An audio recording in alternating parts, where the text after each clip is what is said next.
6 जणी. वा वा, म्हणजे पैसे पाहताना सुखी झाले. पहिले माणसाला एकच बायको राहायची. हा, आता ज्याच्याकडं पैसा आहे त्या पैशाच्या जोरावर 1 नाही 2 नाही 3 नाही तर 6 बायका करतो. मग रुपये असल्यावर त्या काय म्हणतात? काय? रुपये पाहता लोचनी सुखी झाल्या 6 जणी. 6 जणी. त्या सुखी झाल्यावर मग नवऱ्याला काय काय म्हणतात? म्हणतात? तुझा विठ्ठल बी बरा राहावा, तुझा महादेव बी बरा राहावा. हा, आहे का नाही? कारण अभंगाला सुरू. हॅलो, हा मी करतो सुरुवात. तुला येतो? थांबा हो, तुम्ही थांबा, तुमचा नंबर लागतं. तुम्हाला येतो म्हणा मग. वा वा, अरे हुशार आहे रे. बाबा हा म्हटला मी याला असाच समजत होतो, दही भात्या, पण हा चांगलाच निघाला. म्हण भाऊ. यांनी सांगितलं रूप पाहत आलो जनी सुखी झाल्या 6 जणी. हा, आपण सुद्धा रूप पाहत आलो जनीचाच अभंग म्हणून सुरुवात. सुरू करा. रूप पाहत आलो. सुरावर या, तुमच्या सुरावर या. रूप पाहत आलो जनी जाऊ दारूच्या दुकानी, जाऊ दारूच्या दुकानी, जाऊ दारूच्या दुकानी, दारूच्या दुकानी, जाऊ दारूच्या दुकानी, जाऊ दारूच्या दुकानी, जाऊ दारूच्या दुकानी.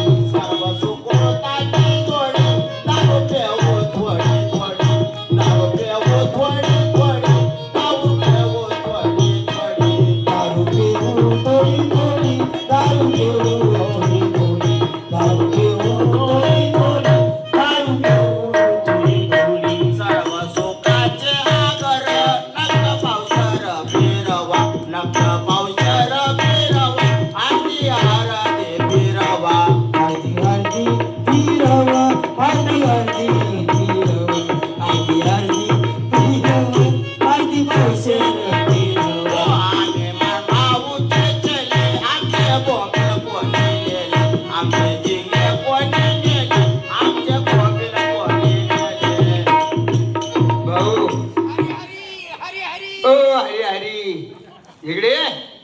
काय म्हणतोय? काय बोलतोय तू? अभंग आम्ही मान भावाचे चेले, आमचे बोंबील कोणी नेले? अभंग आहे, नवीन नवीन रचना. हा मार खायचा आंबग म्हणू नका. हा? अशोक म्हण, तू म्हणा हॅलो, अभंग. विकास. यांच्या अभंगाचं काही खरं नाही. हॅलो, विकुती. Hello, hello, hello.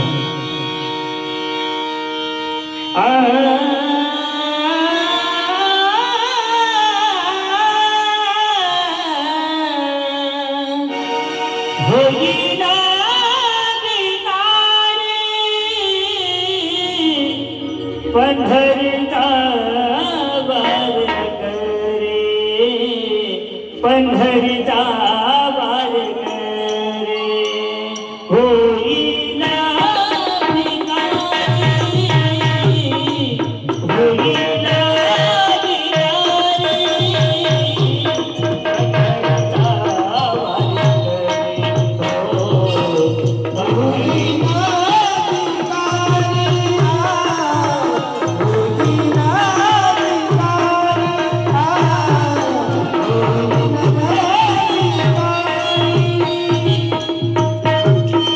हीच माझी होळीचे बाईच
संभाजी दादा यांनी या अभंगाबद्दल 100 रुपये दिले. धन्यवाद. हरी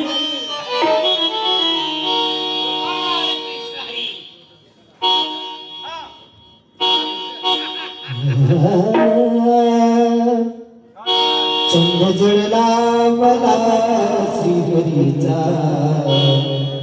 चंद्र जळला मला श्रीहरीचा.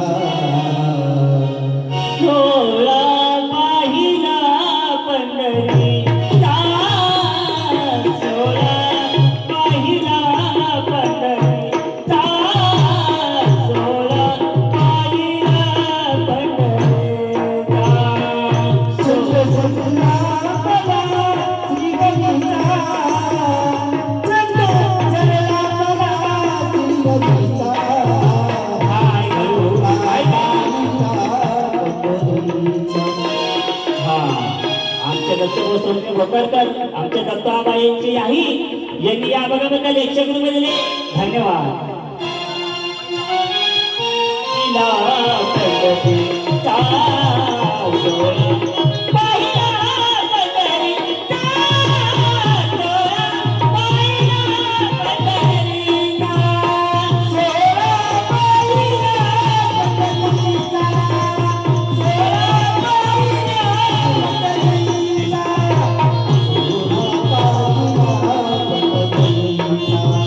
गाढवडुबाचा लोट गटार, गातोय देवा तुझे गुणगान, गातोय देवा तुझे गुणगान.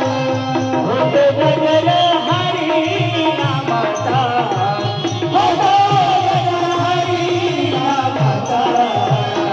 सोळा पाहिला पंढरीचा, सोळा पाहिला पंढरीचा, सोळा पाहिला पंढरीचा, सोळा पाहिला पंढरीचा, सोळा पाहिला पंढरीचा.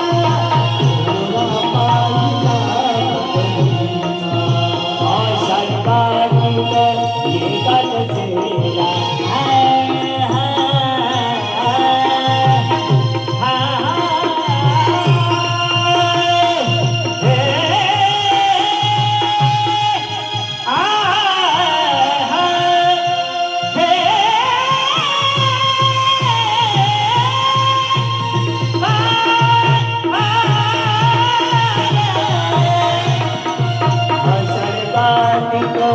एकादशीला साधू संत येतील देवा तुझ्या दर्शनाला, साधू संत येतील देवा तुझ्या दर्शनाला. आमचे कार्यकर्ता देण्यावाले संभाजी दादा त्यांनी या अभंगाबद्दल 100 रुपये दिले. धन्यवाद. हो आषाढ कार्तिक एकादशीला साधू संत येतील देवा तुझ्या दर्शनाला, साधू संत येतील देवा तुझ्या दर्शनाला. हो होत गजर हरी नामाचा, होत गजर हरी नामाचा.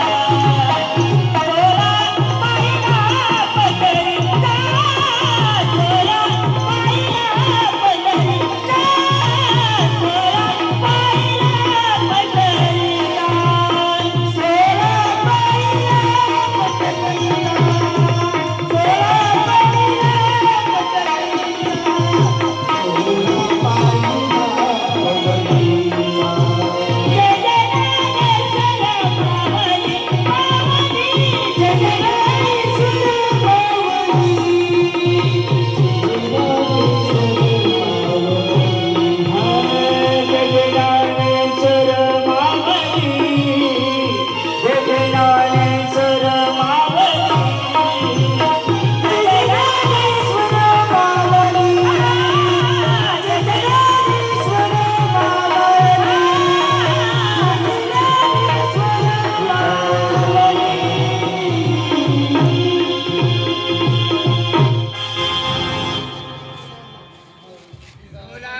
वा वा वा वा भारी अभंग म्हणला. माऊलीपर्यंत आले तुम्ही, भरपूर झालं. मी काय म्हणतो, हा हे बघा, त्या मुलीच्या सांगितल्याप्रमाणे साधू महाराजांच्या मठापर्यंत आलोय मी. परंतु या मठामध्ये संपूर्ण भजनामध्ये तल्लीन झालेले आहे. आणि जर का या भजन चालू असताना जर का मी इथं जाऊन आला तर इथं धावपळ होणार. हे लोक घाबरून जातील आणि ह्यांच्या पूजा अर्चनामध्ये कुठेतरी बाधा निर्माण होईल. म्हणून जोपर्यंत यांची पूजा अर्चना होत नाही, जोपर्यंत यांचा सत्संग होत नाही, तोपर्यंत आपण सुद्धा इथं बसून राहायचं. आणि ही पूजा अर्चना आटोपली की मग नंतर सदरून त्या साधू बाबांना भेटायचं आणि ह्या कहाणीची सुरुवात कशी झाली आणि शेवट कसा झाला या बाबांना विचारायचं. परंतु ह्यांच्या अभंगांमध्ये मी सुद्धा तल्लीन होतो आणि ह्यांच्या पूजेमध्ये मी सुद्धा सहभागी होतो.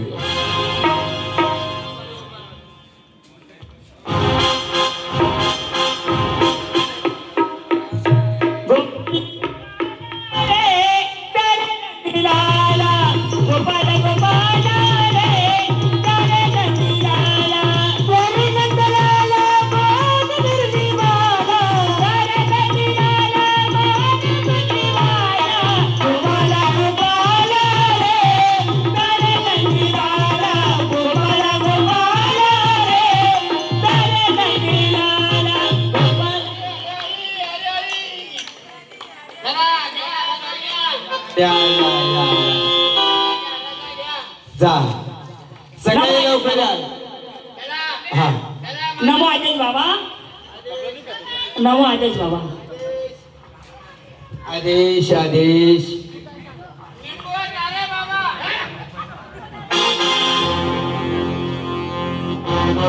संपूर्ण माझे भक्त लोक गेले,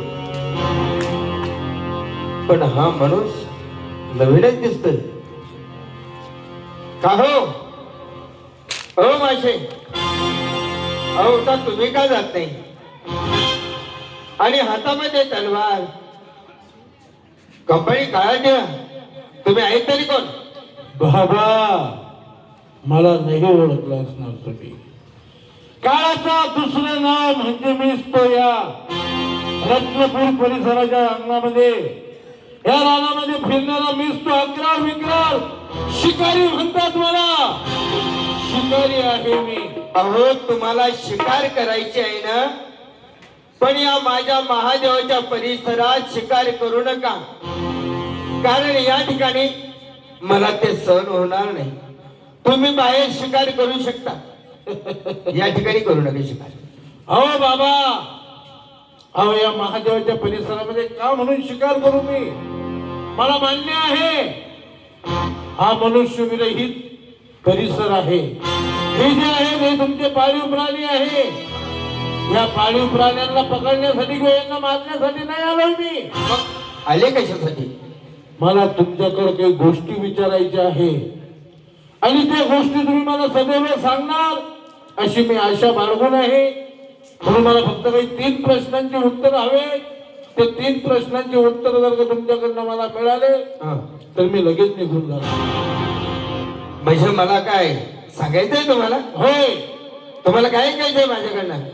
तर मी सांगतोय बाबा तुम्हाला. सांगा ना. या रत्नपुरामध्ये जे महाअभयारण्य आहे त्या अभयारण्यामध्ये नित्यनेम माझा असायचा की तिथं शिकार करायची, जंगली प्राण्यांचा विनाश करायचा आणि त्याच्या पोटून आपला उदरनिर्वाह चालायचा. बरोबर. या बरेचशा दिवसापासून माझं नित्यनेमाचं कार्य होतं. परंतु त्या रानामध्ये, त्या जंगलामध्ये एक वेळा शिकार करत असताना मला तिथं 3 समाध्या दिसल्या. असं? आणि त्या 3 समाध्यांसमोर एक तरुण मुलगी सारखी ओरडत होती, सारखी बोंबलत होती, किंचाळत होती. मी तिच्याजवळ गेल्यानंतर तिने मला सांगितलं की बाबा मला मारू नका, मला ठार नका करू. मग मी तिला विचारलं की ह्या समाजांशी तुझं नातं काय, या समाजांशी तुझं घेणं देणं काय? तर तिने मला 3च शब्द सांगितले की हे माझ्या परिवारातलेच आहे, म्हणजे माझ्या सासरचे सुद्धा आहे, माझ्या माहेरचे सुद्धा आहे. आणि जर का तुम्हाला ह्याच्या पुढचं जर का काही जाणून घ्यायचं असलं तर आपल्या परिसरामध्ये साधू बाबा आहेत, त्यांचा मठ आहे, तिथं जावं आणि तिथं जाऊन त्या महाराजांना विचारा, म्हणजे ते निश्चितच तुम्हाला सांगणार. म्हणून त्या कहाणीचा अर्थ काय, त्या समाधींचं आणि त्या मुलीचं काय नातं होतं, तेवढं मला कळू द्या, तेवढं मला सांगा, म्हणजे मी लगेच तुम्हाला निघून जातो. ए शिकारी, तू शिकार करण्याला आला असेल ना, ते तो करू शकतो. पण हे नातं भाडं, ते मुलगी कोण आहे ते मला काय माहिती नाही. इथून नीट लवकर चालतो.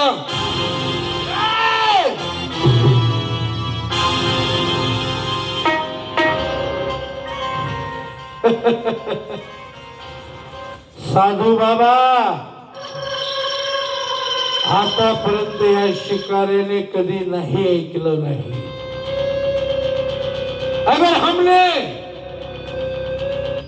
किसी से नहा सुना तो हमारे कानों में से अंगारे निकलते हैं, शोले बहकते हैं. बाबा, हमारे सब्र का इम्तिहान मत लीजिएगा. काय करणार आहे तू या ठिकाणी? काय माझा प्राण घेणार आहे काय? आणि मी तुझ्या सारख्याला घाबरणारा माणूस नाहीये. साधू बाबा आहे मी. मला माझ्या जीवनाची गरज नाहीये. मी महादेवाला अर्पण केले आमचं जीवन. मान्य करतोय मी, अघोऱ्याला चांगल्यापैकी ओळखून आहे. काही अघोरे अशी जिद्दी असतात की ते जन्मापासून कुठल्याही परिवारासोबतीने संबंध ठेवत नाही. काही साधू असे आहेत की त्यांनी संपूर्ण परिवार सोडून दिला, केवळ ब्रह्मचर्याचा नाम केला, आणि हा म्हणतो की मला जीव जरी मारलं तरी सुद्धा मी काही सांगणार नाही. बाबा, तुम्हाला काय मारणार मी? मग तुम्ही जर का मला नाही सांगितलं तर मी तुम्हाला काहीच करणार नाही. मग काय करणार? हे जे तुमचं महादेवाचं पिंड आहे, ही जी महादेवाची तुम्ही भक्ती करताय, कमीत कमी 100 ते 200 लोक सकाळी आणि संध्याकाळी येत असतात. खरे, सकाळची तर पूजा झाली, आता संध्याकाळच्या पूजेला सुद्धा एवढेच लोक इथे येणार. हो, येणारच आहे. आणि त्या टायमाला नुसतं तुम्ही नाही किंवा तुमचा महादेव नाही दिसणार, मग या शिकाऱ्याचं सुद्धा रक्त इथं सांडलेलं दिसणार. कारण की मी काय करणार माहितीये? काय करणार? या माझ्या तलवारीने आतापर्यंत बरेचशांचा खून केला, परंतु मी सदैव माझ्या हाताने माझं शिर कलाप करून या तुमच्या महादेवाच्या समोर सांगणार, आणि मग ते येणारे तुमचे भक्तगण तुम्हाला दोषी धरणार की या साधू बाबाने या निरापधार माणसाचा खून केला. या गोष्टीचे गुन्हेगार नाही. तुला म्हणायचंय ना? अरे मग मला काय धमकी दाखवतोय काय? आणि तू काय माझा नातेवाईक आहे? तू मारणार आहे तर तू मार. अरे मार. मरणार आहे तर मी मरणार, मी तुमचा नातेवाईक नाही ना? तर ठीक आहे, द्या. माझ्या मरणाचे तुम्ही वाटेकरी होणार आणि त्या महादेवासमोर मी माझं शिर कलम करणार. अरे हा तर खरंच मरण्यास तयार झालाय. थांब शिकारी, तू मरू नको. मी तुला ही कर्मकांडी सांगणार, पण या ठिकाणी नाही. ही गोष्ट आतापर्यंत पडद्याच्या आड होती, आणि तुम्हाला मी ही कहाणी सांगणार आहे ना, तर आता ही उजाळ्यात येणार आहे. म्हणून मी तुला पडद्याच्या आड सांगतो ही कर्मकांडी. बोल बाबा, चला चला, मला एक कहाणी सांगा. जोपर्यंत ही कहाणी मी ऐकत नाही हा, तोपर्यंत माझ्या हृदयावरचं दडपण हे कधी कमी होणार नाही. असं ना? चला बाबा, चल.